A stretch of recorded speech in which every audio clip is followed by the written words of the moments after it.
ابراہیم خداوند پر ایمان لایا اور یہ اس کے لیے صداقت محسوب ہوا۔ آج کی ہماری پہلی تلاوت مقدس پولس رسول کا خط رومیو کے نام، چوتھا باب 1 تا 8 آیت مقدسہ۔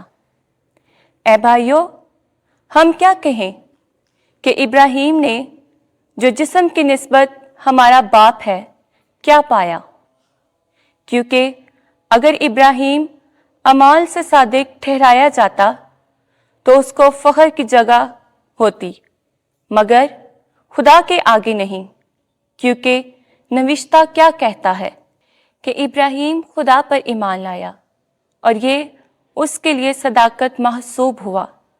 اب کام کرنے والے کی مزدوری بخشش نہیں بلکہ حق گنا جاتا ہے، مگر جو شخص کام نہیں کرتا بلکہ بے دین کے صادق ٹھہرنے والے پر ایمان لاتا ہے، اس کے لیے اس کا ایمان صداقت محسوب ہوتا ہے۔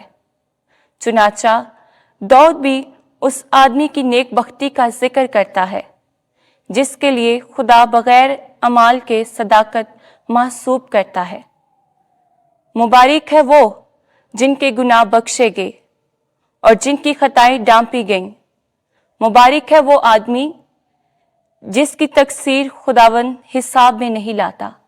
پاک کلام کے پڑھے اور سنے جانے پر خدا کی برکت ہو۔ زبور 32 جماعتی جواب۔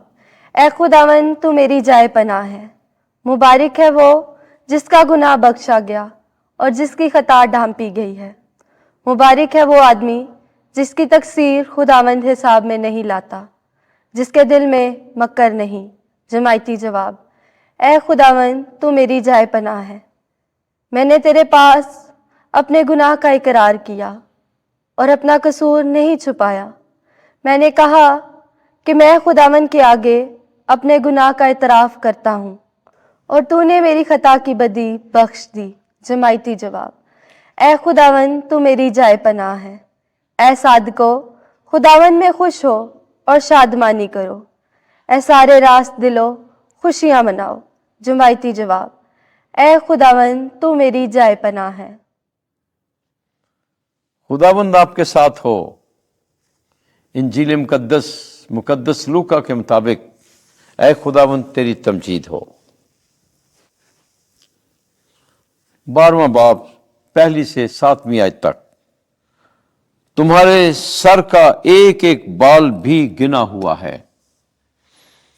ایک دن ہزاروں آدمیوں کا ہجوم یسوع کے ارد گرد جمع ہو گیا، یہاں تک کہ ایک دوسرے پر گرا پڑتا تھا۔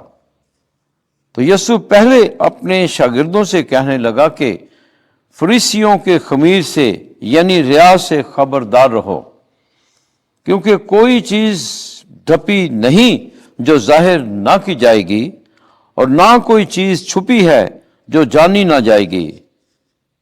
اس لیے جو کچھ تم نے تاریکی میں کہا ہے وہ روشنی میں سنا جائے گا، اور جو کچھ تم نے کوٹھڑیوں میں کانوں کان کہا ہے کوٹھوں پر اس کی منادی کی جائے گی۔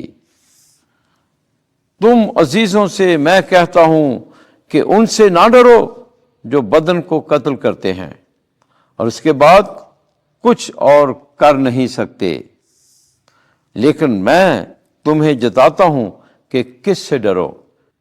اس سے ڈرو جس کو قتل کرنے کے بعد اختیار ہے کہ جہنم میں ڈالے۔ ہاں، میں تم سے کہتا ہوں کہ اسی سے ڈرو۔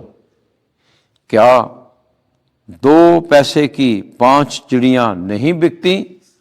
تو بھی خدا کے حضور ان میں سے ایک بھی فراموش نہیں ہوتی۔